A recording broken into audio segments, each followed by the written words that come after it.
Olá, amigos! Mais uma vez nós estamos aqui reunidos para fazermos a revisão da lição da escola sabatina. Durante essa semana nós estudamos a lição 11, cujo título: O que mais eu poderia ter feito? É uma bela pergunta. E eu espero que os irmãos tenham compreendido e encontrado a resposta. E nós vamos juntos buscar a resposta na lição desta semana. Mas antes, eu convido aos irmãos para que nós estejamos entregando a instrução desta lição e pedindo para que o Espírito Santo ilumine a cada um de nós. Abra nossa mente, o nosso coração, para receber o ensinamento e ouvir a voz de Deus em nome de Jesus. Vamos orar? Senhor, nosso Pai, nosso Deus Todo-Poderoso, mais uma vez nós estamos aqui para fazer aquilo que o Senhor propôs em nosso coração. Proclamar o Teu Evangelho. Agora, hoje, através da lição da escola sabatina, que nós possamos chegar, através da internet, através dessa tecnologia, aquelas pessoas, aqueles irmãos, aqueles amigos que não conseguiram compreender ou que não têm a lição da escola sabatina. Que o Senhor chegue lá e instrua-os, Pai. Em nome de Jesus nós oramos e te agradecemos. Amém, Senhor. Muito bem, novamente estamos aqui de volta para começar a fazer a nossa revisão da lição 11, cujo título: O que mais eu poderia ter feito? E para nós começarmos essa revisão, vamos ler o verso para memorizar, que está lá em João capítulo 18, verso 37, que nos diz. João capítulo 18, verso 37, diz a palavra de Deus. Pilatos perguntou: Então você é rei? Jesus respondeu: O Senhor está dizendo que sou rei. E para isso nasci, e para isso vim ao mundo, a fim de dar testemunho da verdade. Todo aquele que é da verdade ouve a minha voz. Amém? Irmão, nós vamos começar a nossa lição com a historinha que está lá na lição de sábado. Na lição de sábado, nos mostra a história do Denis, um menino órfão que era filho adotivo de uma família da Idade Média.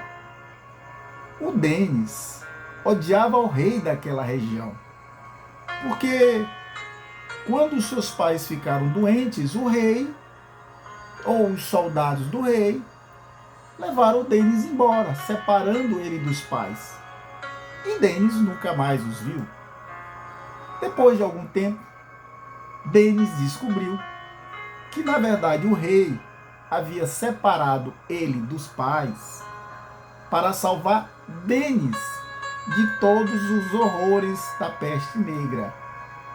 Ou seja, Denis compreendeu que o rei o havia libertado do ódio que ele havia alimentado durante quase toda a sua vida.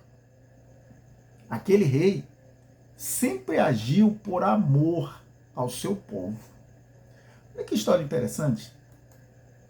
Se nós trouxermos para os dias atuais, infelizmente, ainda vemos muitas pessoas que veem Deus da mesma forma que Denis. Como Denis olhava ao rei, muitos olham o Deus dessa forma, o nosso Deus dessa forma.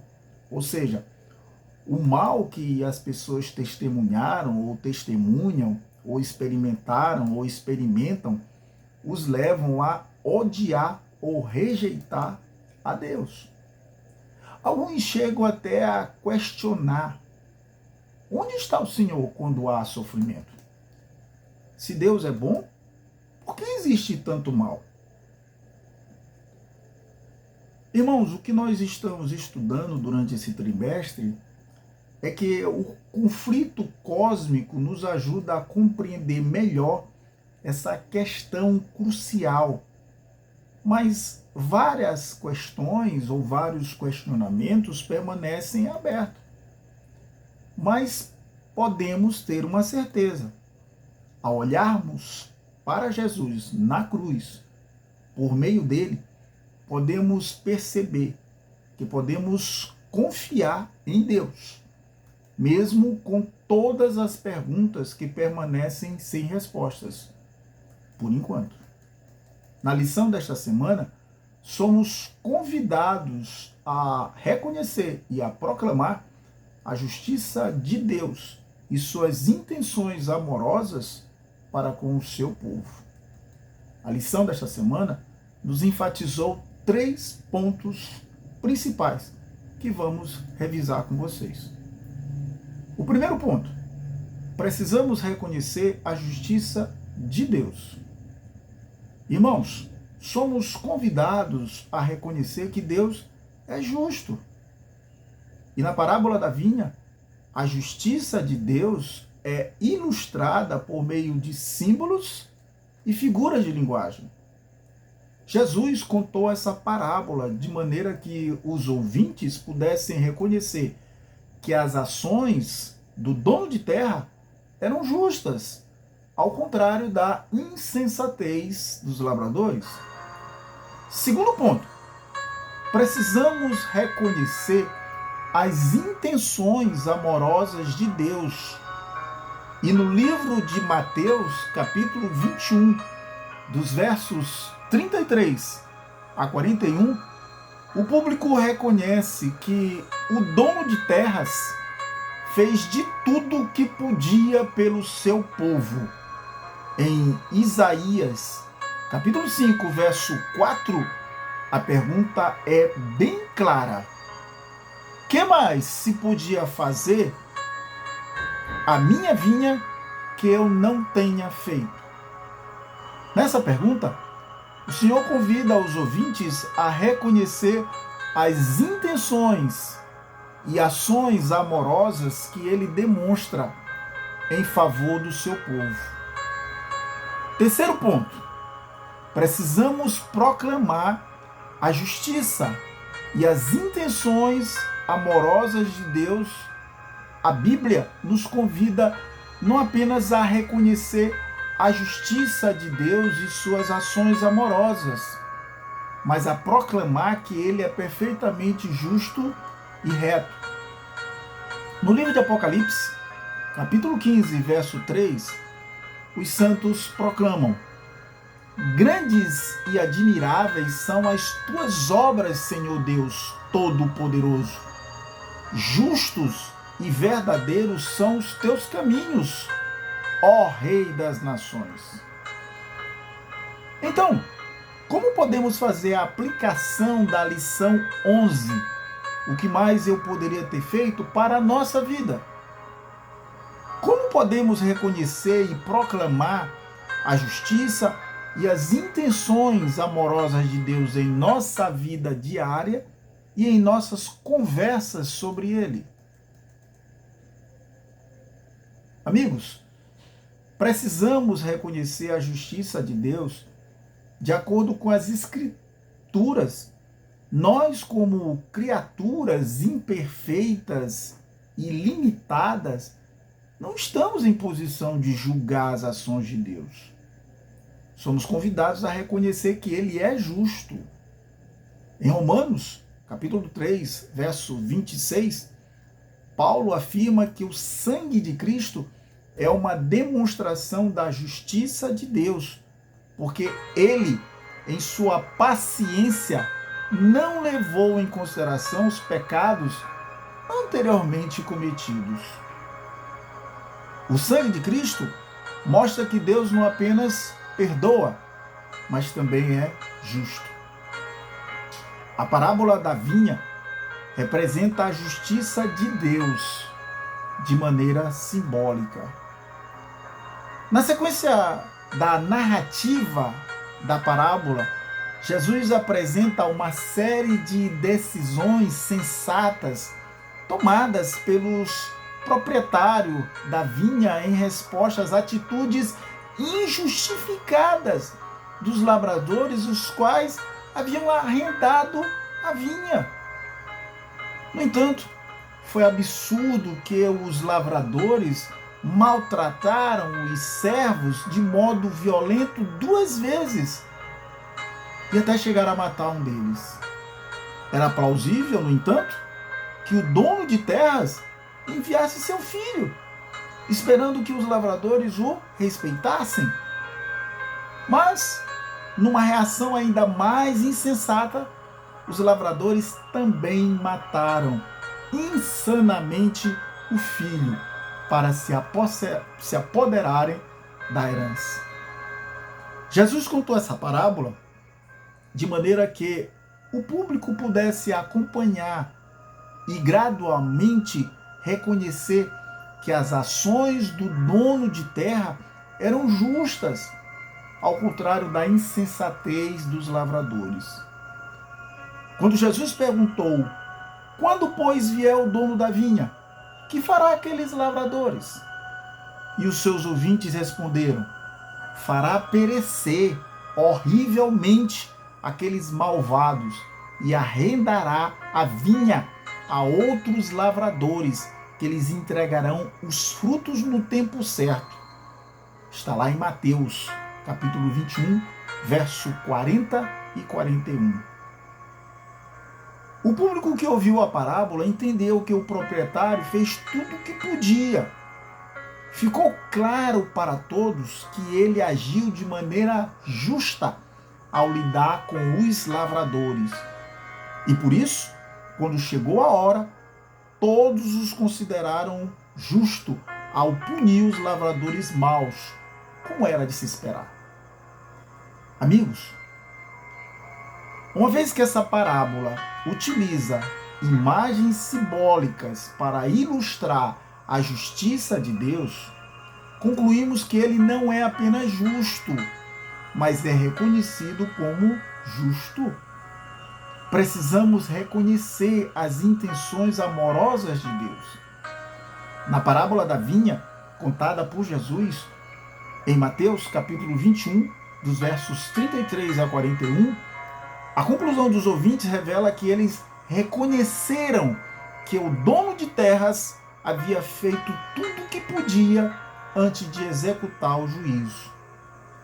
Em Isaías capítulo 5, no Cântico do Amado, a respeito da sua vinha, o próprio Deus demonstra ter feito tudo o que podia pelo seu povo. Na parábola contada por Jesus, o problema estava com os lavradores, que era uma referência simbólica aos principais sacerdotes e fariseus. Está lá em Mateus, capítulo 21, verso 45. No mesmo cântico de Isaías, capítulo 5, o problema estava com a própria vinha, que se refere em termos figurados à casa de Israel. Está lá em Isaías, capítulo 5, verso 7. E aos homens de Judá, como está em Isaías, capítulo 5, versos 3 e 7. Amados, assim como o proprietário de terras da parábola fez tudo o que pôde para manter um relacionamento adequado com os lavradores, o amado do cântico, ou seja, o próprio Deus, fez tudo o que estava ao seu alcance para que a vinha produzisse boas uvas. Ou seja, ele escolheu uma colina fértil. Está lá em Isaías, capítulo 5, verso 1. Cavou a terra, tirou as pedras e plantou as melhores mudas de videira. Construiu uma torre e fez também um lagar. Está lá em Isaías, capítulo 5, verso 2.